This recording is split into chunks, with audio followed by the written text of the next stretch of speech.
Comenzamos entonces con errores, preparándonos para trabajar en el laboratorio. La frase de Lord Kelvin: cuando uno puede medir aquello de lo que está hablando, ya estamos hablando de alguna propiedad física, de algún elemento, que llamamos una magnitud, cuando la podemos medir y expresarlo en números, sabemos algo así.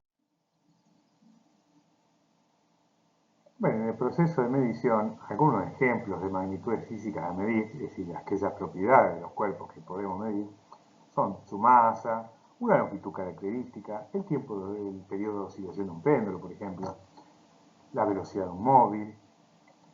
Bueno, se puede clasificar esta magnitud física con muchos criterios. Por ejemplo, según la expresión matemática, si son escalares, vectoriales o tensoriales, o según su accionar, si son extensivas o intensivas. Y las escalares son aquellas que quedan completamente definidas por un número y las unidades. Por ejemplo, ¿cuál es la masa de este cuerpo? 3 kilogramos. Bien ahí, entonces con 3 y la unidad correspondiente ha quedado perfectamente definido. ¿Qué temperatura tiene este cuerpo? 8 grados Celsius. Bueno, ya está. Su valor además puede ser independiente del observador, por ejemplo, esas cantidades que yo mencioné, la masa o la temperatura, o depender de la posición o del estado de movimiento del observador. Por ejemplo, la energía potencial, yo quiero medirla, necesito decir desde dónde, cuál es mi cero. El estado de movimiento. Claro, la energía cinética, si yo quiero determinarla, tengo que decir la velocidad de un movimiento, tengo que decir desde dónde lo miro, respecto de quién tiene esa velocidad. Las vectoriales, en cambio, tengo que dar una cantidad y eventualmente su unidad.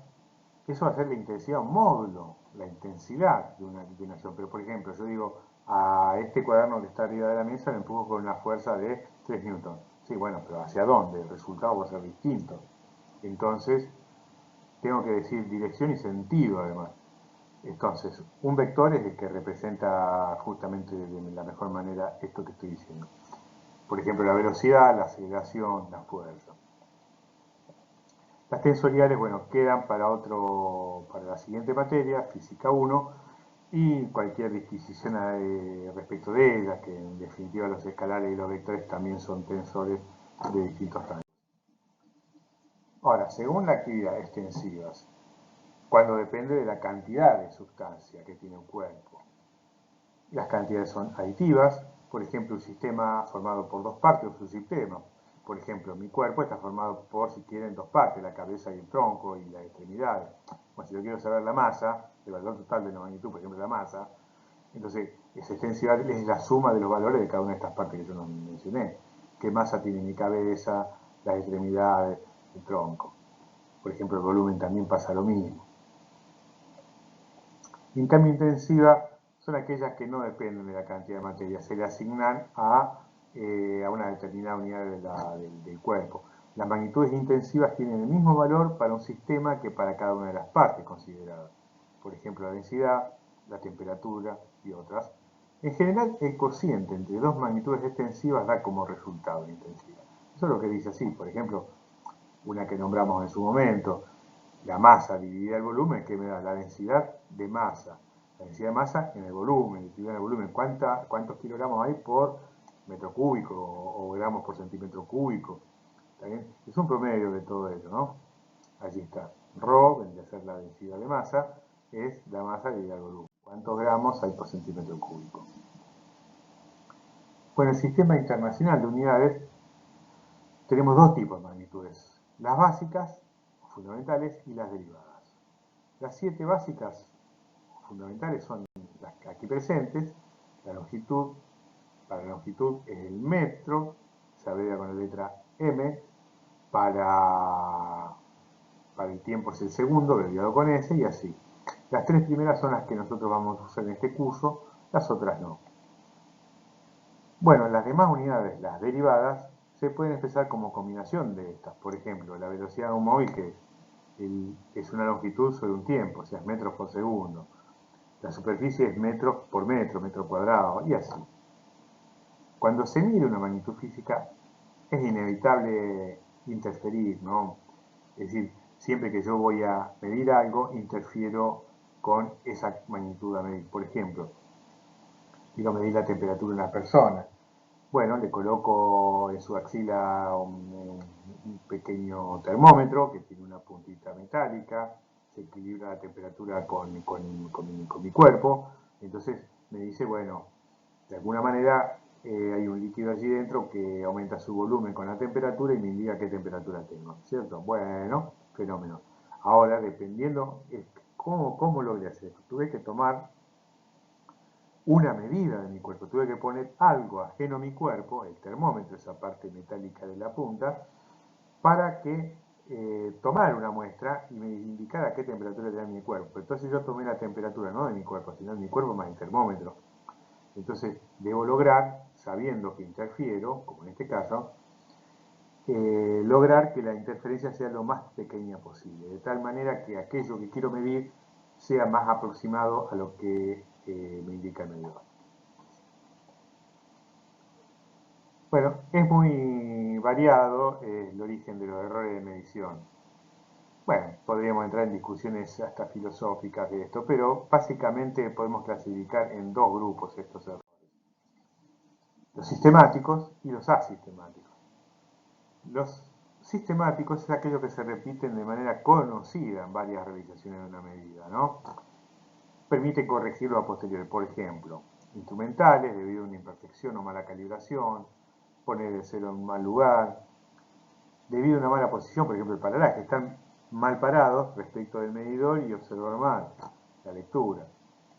Entonces, una teoría defectuosa, por ejemplo, mido de una esfera, le mido el diámetro con un calibre, por ejemplo, y quiero determinar volumen, y sin embargo hago esa medida que yo tomé, la hago al cubo, o sea, como si fuera un cubo. Estoy haciendo lado por lado por lado con el diámetro de una esfera. No, cuando me doy cuenta que hay un error, entonces tengo que buscar cuál era. Digo, no, pero esta es la fórmula del cubo. Vamos a el volumen de una esfera, es 4/3 pi por r cubo. Bueno, tengo el diámetro, lo divido por 2, allí está el radio. Al cubo lo tengo y me va a dar la esfera. Si medí por paralaje y me doy cuenta, todas las medidas van a estar afectadas de la misma manera. Digo, a ver en qué afectó esto, medio milímetro. Bueno, hago la corrección. Y cosas así. No es un problema en el proceso de medición, sino que es un error que he cometido de acuerdo, pero que lo puedo corregir en toda la tabla que yo haya tomado. O sea, medí bien con lo que tenía, por ejemplo, si estaba mal calibrado un instrumento. No hay un problema allí, el problema está que estaba mal calibrado. Si yo estuve mal posicionado, bueno, debo posicionarme bien. Errores asistemáticos se producen de un modo no regular, no hay un patrón de definido. Por ejemplo, yo estoy midiendo, quiero medir 20 veces la longitud de la mesa que tengo frente a mí. Y estoy allí, mido bien, miro que el cero coincide en una punta, a ver qué numerito está en la otra, y anoto. Vamos a medir otra vez. Y después vamos a hacer quizás un promedio de todas estas cantidades. Y de golpe alguien me habla y una cantidad puse cualquier cosa, un error grave. Bueno, este es un error justamente asistemático, es aleatorio, difícil de prever, ahí sí falta calidad en la medición.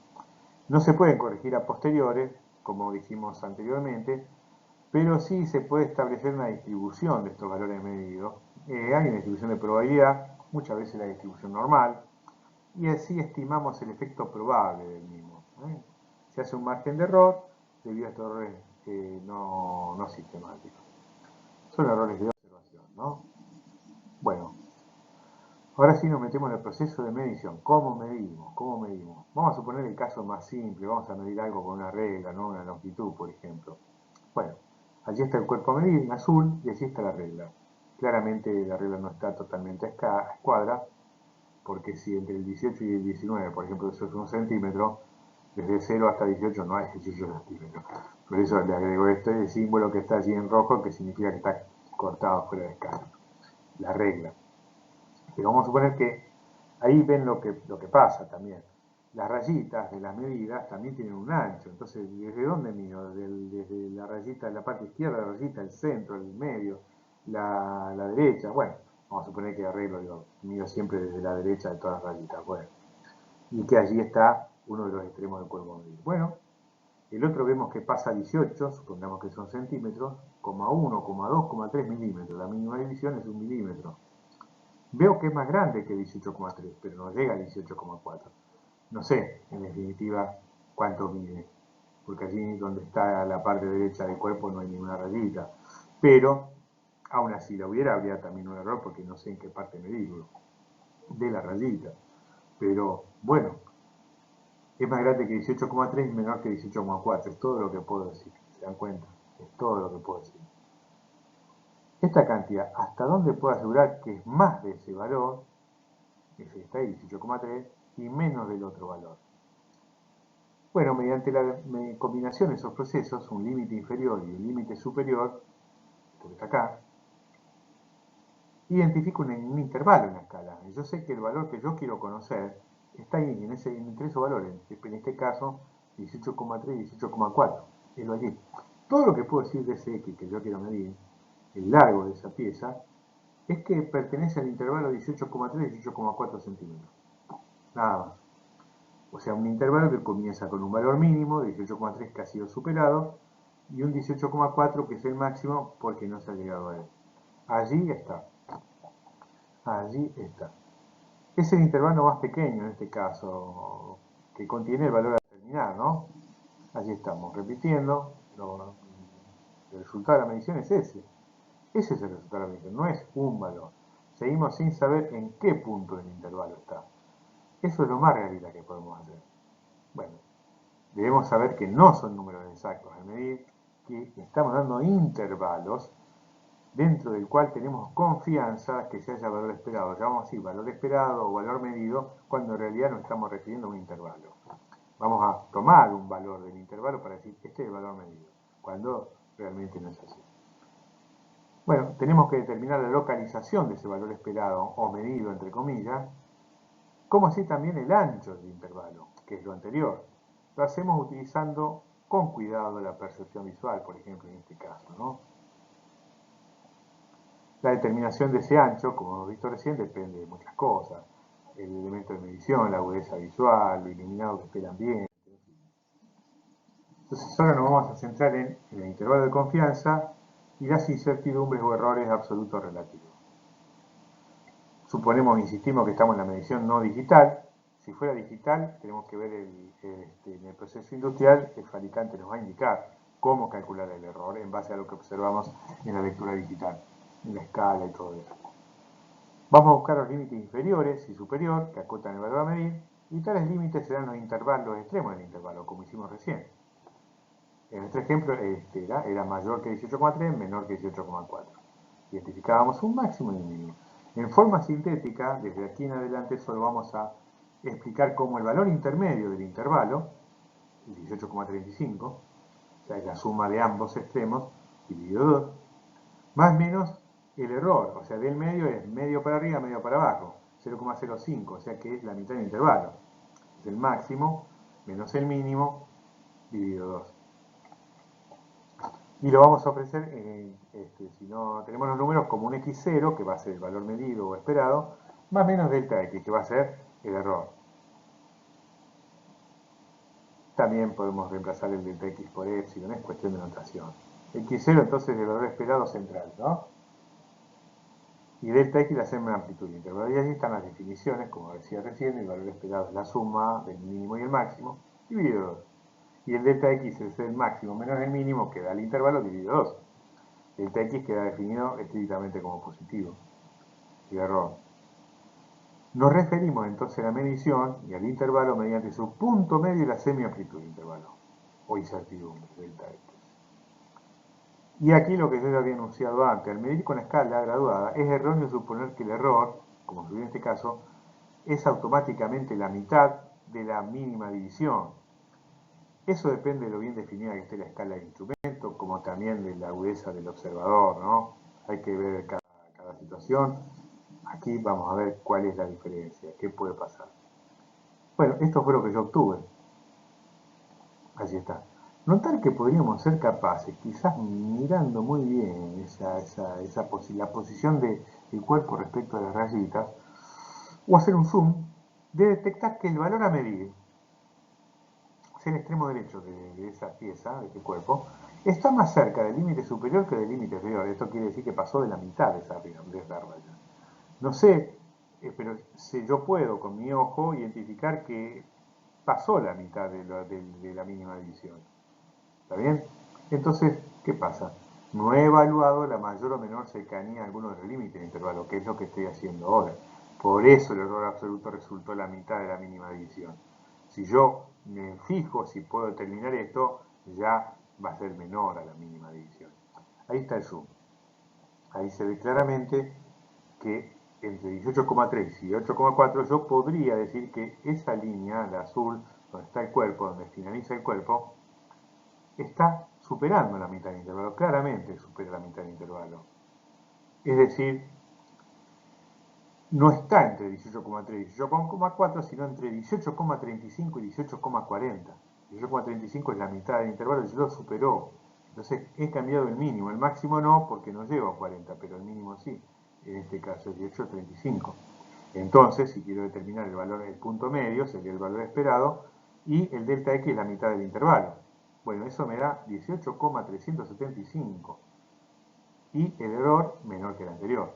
Es un cuarto de la mínima división, cuando antes era la mitad de la mínima división.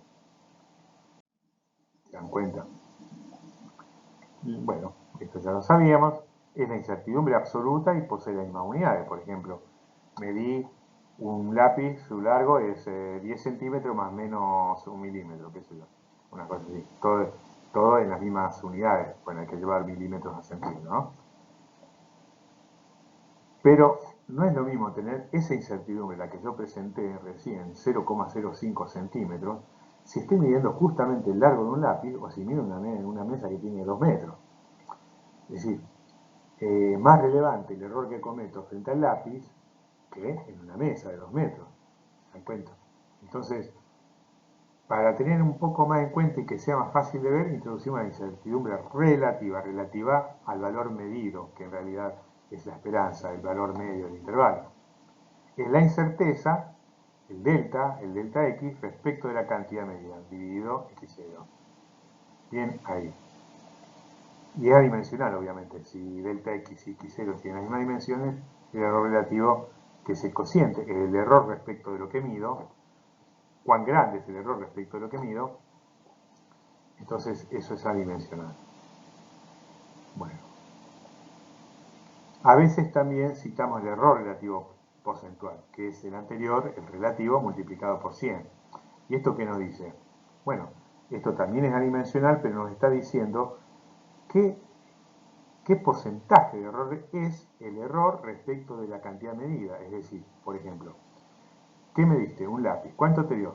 10 centímetros. ¿Con qué error? El error es del 5%. Se dan cuenta, no es una cantidad, sino relativa y porcentual. Entonces me dice, es un error del 5%. Entonces eso me da una mejor imagen de si la medición ha sido buena o es mala. Acerca de la calidad de la medida está hablando. A esto se lo llama precisión, el error relativo porcentual. En nuestro ejemplo, en el primer caso, cuando yo no podía visualizar si había pasado de la mitad o no, fíjense que el error relativo es 0,0027. Redondeando, el porcentual es 0,27. Bueno, redondeando es hacia arriba es 0,3%. Es un error de 0,3%.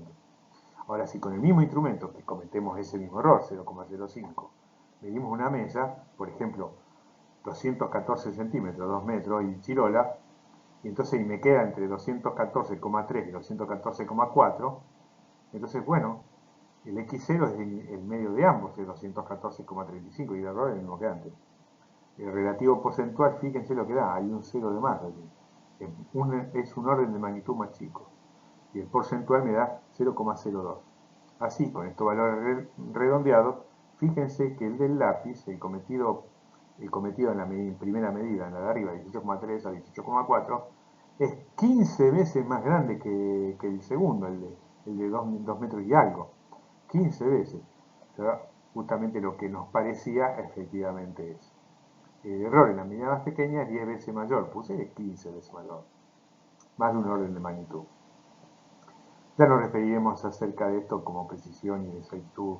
Vamos a ver cuál es la diferencia entre ambas cosas. Lo que les decía antes,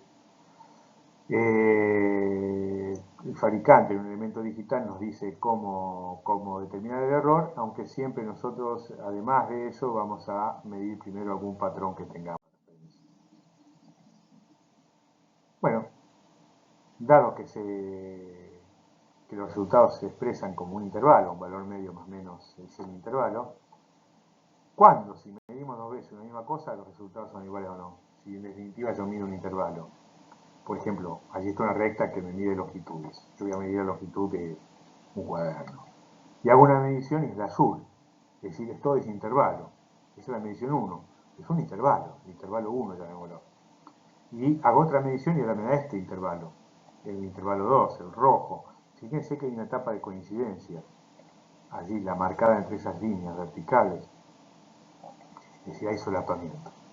Si hay solapamiento, vamos a decir que las medidas son coincidentes.